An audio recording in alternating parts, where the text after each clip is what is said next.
Bom dia a todos. Estamos iniciando a sessão da manhã do dia 23 de junho, da primeira turma ordinária da terceira Câmara da terceira sessão. Inicialmente, antes de começar os trabalhos, eu queria dar as boas-vindas ao Dr. Breno, que está começando a integrar a nossa turma a partir dessa reunião, e fazer a posse dele como conselheiro titular da primeira TO da terceira Câmara da terceira sessão. Bem-vindo, doutor Breno, seja muito tranquilo o nosso processo, a turma é excelente para trabalhar, eu sou suspeito como presidente, mas eu considero a turma muito boa, gente muito competente, muito trabalhadora, e o senhor sei que vai somar e nos ajudar muito nesse trabalho. Bem-vindo, doutor Breno. Muito obrigado, presidente, o privilégio é meu. O senhor não tem a menor dúvida disso, que é uma honra e uma satisfação muito grande compor esse colegiado. Muito obrigado, mais uma vez. Ok, doutor Breno, obrigado. Vamos iniciar a votação. Antes de iniciar a votação, eu queria confirmar se o áudio de todo mundo está funcionando bem, todos os conselheiros. Então, nessa sessão, nós vamos estar com a turma completa, os 8 conselheiros. Doutora Elisiane, tudo bem? Funcionando o seu áudio? Bem-vinda, bom dia. Doutor Marcelo, tranquilo, tudo bem? Funcionando? Bom dia. Okay, bom dia. Doutor Ari, tudo tranquilo? Funcionando, doutor Ari? Bom dia. Tudo bem, bom dia a todos. Doutor Salvador, tudo bem? Salvador, o som tem que ser ligado, doutor Salvador.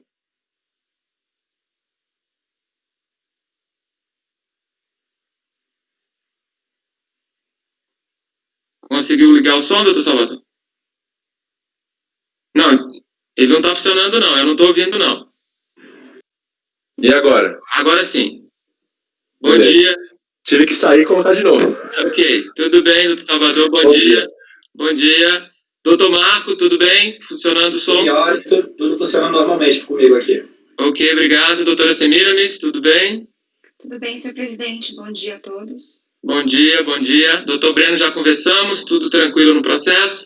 Bem, então vamos dar início à sessão. O primeiro item da pauta é... Deixa eu abrir aqui a nossa pauta de hoje. O primeiro item da pauta é o processo da Cooperativa Transportadora Autônomos.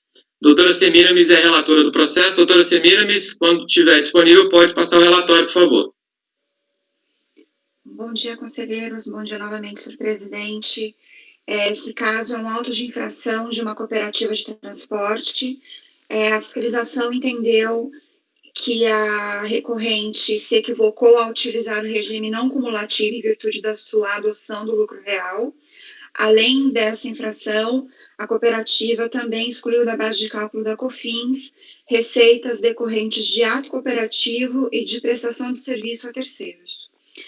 Devidamente impugnado o auto de infração, a decisão de primeira instância da DRJ de Florianópolis negou o provimento integral ao pedido do recorrente. Em recurso voluntário, a contribuinte ratifica todos os termos de sua defesa anterior, pugnando pela legalidade do seu procedimento, tanto das exclusões da base de cálculo, quanto em relação ao cálculo em si do tributo. Em síntese, é esse o relatório, senhor presidente. Ok, obrigado, doutora Semiramis. Alguém quer fazer algum esclarecimento, doutora Semiramis? Alguma pergunta sobre o relatório? Aí você pode apertar a mãozinha aqui, doutor Salvador. Apertou? Ok, doutor Salvador. Só para fixar os pontos aqui, está me ouvindo, né? Então é a adoção do regime cumulativo, ou não cumulativo, é isso? E a auto de infração pela exclusão da base de cálculo os serviços para não cooperados, é isso? Foi exatamente como eu coloquei. Tá. Não, é só para confirmar. Obrigado. Ok, esclarecido. Doutora Semiramis, pode passar o voto, por favor? Bom, em recurso, após a recomposição da base de cálculo no regime cumulativo, a recorrente seguiu a linha de que as exclusões eram legítimas da base de cálculo. Então, são duas exclusões. A primeira em relação aos valores repassados aos próprios cooperados e a exclusão de valores repassados a terceiros. Então, em relação ao regime aplicado às cooperativas, eu citei o artigo 10, inciso 6º, e da Lei 10.833, já que é um caso de COFINS, dizendo que, de fato, a cooperativa permanece no regime cumulativo, ainda que existente no ordenamento o não cumulativo. Então, eu concluo que a fiscalização estava correta ao colocar as receitas no regime cumulativo e reconstruir a base de cálculo e as alíquotas correspondentes. Em relação à exclusão da base de cálculo das receitas, a controvérsia ficou em relação, então, à receita oferida pela cooperativa em relação ao transporte de carga após a revogação da isenção que existia na legislação. Então, eu faço um histórico, cito o artigo 70 da Lei 5.764, para dizer o que são os atos cooperativos, que são aqueles praticados entre a cooperativa, entre seus associados e entre os associados e as cooperativas entre si, quando associados para a consecução dos objetivos comuns. Cito na página 6 e 7 do voto, senhor presidente, o objetivo da cooperativa de transportes autônomos, para justamente conseguirmos verificar o que é cooperativo e o que não é. Em seguida, cito os precedentes que temos do STJ, definindo o que é ato cooperativo, e também o que temos de STF, na repercussão geral 599-362. Cito um trecho do ministro Dias Toffoli.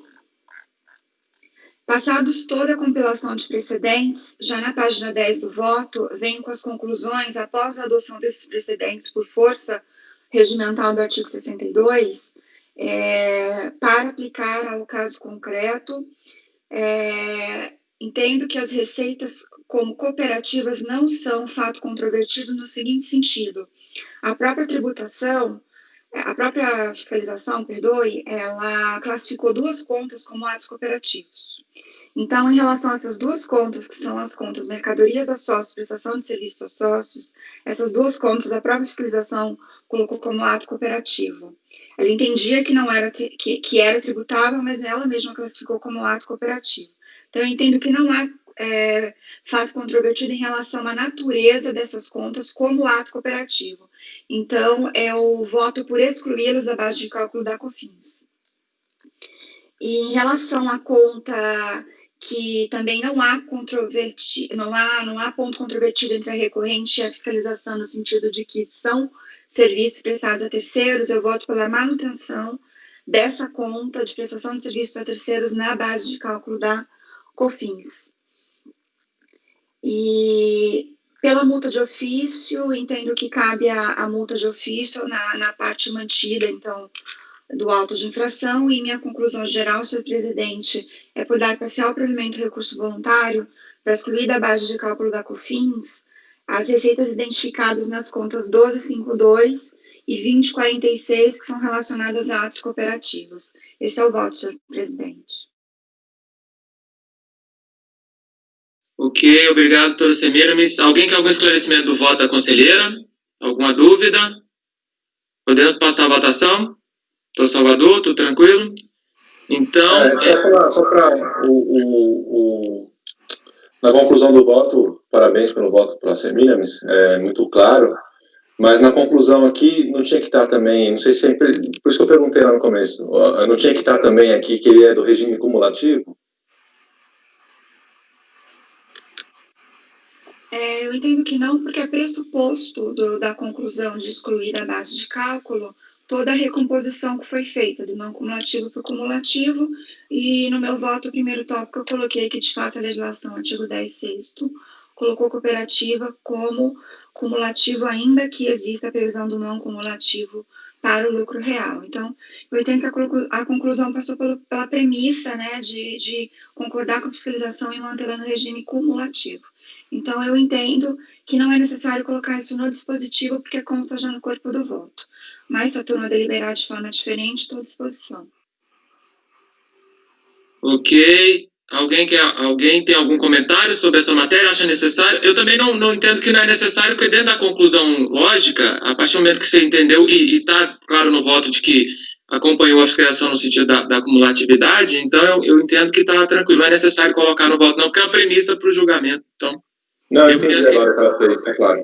Ok. Então, vamos passar a votação, então. O doutor Semir está dando parcial provimento para excluir da base de cálculo da COFINS para os períodos de operação de janeiro de 2005 a novembro de 2005 as identificadas nas contas de mercadorias e sócios, os códigos estão ali, prestação de serviço a sócios, código 246. É isso, né, doutora Semiramis? Isso, senhor presidente. Ok. Doutora Lisiane, como vota, por favor? Bom dia novamente. Eu acompanho. Ok, obrigado. Doutor Marcelo? Acompanha o relator. Doutor Ari? Acompanha o relator. Doutor Salvador? Com a relatora. Doutor Marco? Acompanha a relatora. Doutor Breno? Eu acompanho a relatora, presidente. Eu também acompanho a relatora, então a decisão da relatora ficou por unanimidade de votos, da parcial provimento, nos termos que eu já descrevi no início da votação. Ok, senhores, obrigado. Vamos passar para o segundo item da pauta. Doutor Ari é o relator, a recorrente é Energisa Minas Gerais, distribuidora de energia SA. O voto já está na pasta T. Doutor Ari, quando puder, pode iniciar o relatório. Trata-se de uma compensação e a delegacia de origem não homologou a compensação porque entendeu que não houve o crédito pleiteado. E em manifestação de inconformidade, a DRJ também denegou o pedido porque hoje recorrente, apesar de ter retificado, não retificou a DCTF, mas retificou a DACOM, dizendo que esses recolhimentos eram recolhimentos de pessoa jurídica, aquela retenção de pessoa jurídica. Eu chamo a atenção para o item 13 do meu voto, porque vai esclarecer bastante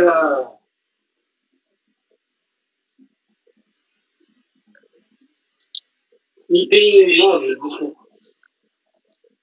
Nossa,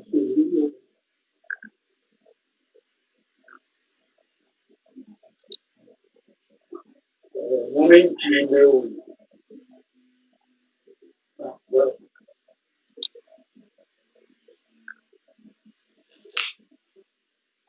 Então, lá no item 9, por favor, eu vou pedir licença para ler, porque esclarece a questão.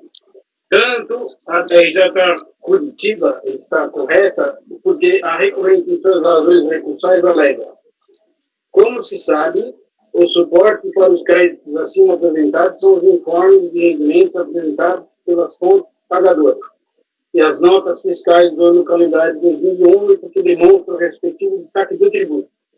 Quanto às notas fiscais, além de anexarmos planilha com demonstrativo do crédito apontado, tendo em vista o enorme volume, ressalta-se que as mesmas estão à disposição da fiscalização para análise através de eventual diligência fiscal, assim como demais registros contábeis que se façam necessários.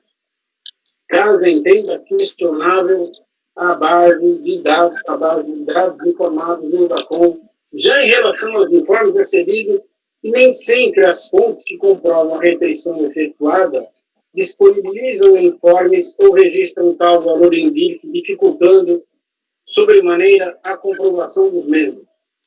No entanto, juntamos também planilha demonstrativa dos informes que nos foram enviados. E no item 10 eu digo, portanto, a própria recorrente reconhece a insuficiência das provas apresentadas, tanto que juntou ao seu recurso voluntário vários documentos para comprovar o seu direito prejudizial. Não houve apresentação de provas. Enquanto aos documentos apresentados em sede de recurso voluntário, não os considero, pois nesta fase processual não é admitida a produção de provas, a não ser para esclarecimento de aspecto duvidoso ou obscuro, que durante o processo não foi possível ainda. Em resumo, a recorrente não trouxe provas nem na fase de manifestação de inconformidade, nem nessa fase de recursal, portanto, eu nego o provimento. Ok, doutor Ari, obrigado. Alguém quer algum esclarecimento do relatório e do voto do doutor Ari? Ok, vou passar a votação. Doutora Elisiane, como vota, por favor? Sim, desculpa. Doutor Marcelo, pode falar? Desculpa, eu não tinha visto, doutor Marcelo. Doutor, deixa eu entender aqui. A gente está falando, tá falando de imposto retido, por fins retido, é isso? Sim. É porque eu não sou tão implacável com a questão da apresentação de provas em segunda instância. Isso eu já me manifestei algumas vezes, principalmente quando a gente trata de despacho decisório eletrônico. Eu não sei se é o caso aqui, me parece que é. E eu até aceito. Mas eu primeiro eu queria ter certeza que a gente está tratando apenas de tributos retidos. Doutor Marcelo, só um instantinho, doutor Ari, você está com o microfone ligado? Estou. Desliga um pouquinho para ver, porque está dando um barulho no som. Pode ser que seja porque esteja 2 microfones ligados. Ok. Bom, então a questão é, se é tributo retido, né, e queria saber se era tributo retido, e o segundo, o que eu quero, é sempre bom consignar que eu em determinadas circunstâncias, eu aceito sim os documentos em segunda instância, tá? Principalmente despacho decisório eletrônico, que é muito lacônico, ele não chega a ser nulo, né, por falta de motivação, por falta de indicação dos fundamentos fáticos e jurídicos, não chega a isso, mas ele é muito lacônico, muito resumido, e acaba que ele dá a impressão ao contribuinte que basta retificar alguma coisa, retificar uma DCTF, está tudo certo, né? Mas o que eu estou percebendo e que eu queria o esclarecimento, o senhor diz que não considera os documentos, mas depois o senhor pega e diz que há uma insuficiência, né, no conjunto probatório, inclusive o que foi apresentado em segunda instância. É só isso que eu queria esclarecer. Quer dizer, no final das contas, o senhor, ainda que não o tenha... Vou ter que parar a gravação.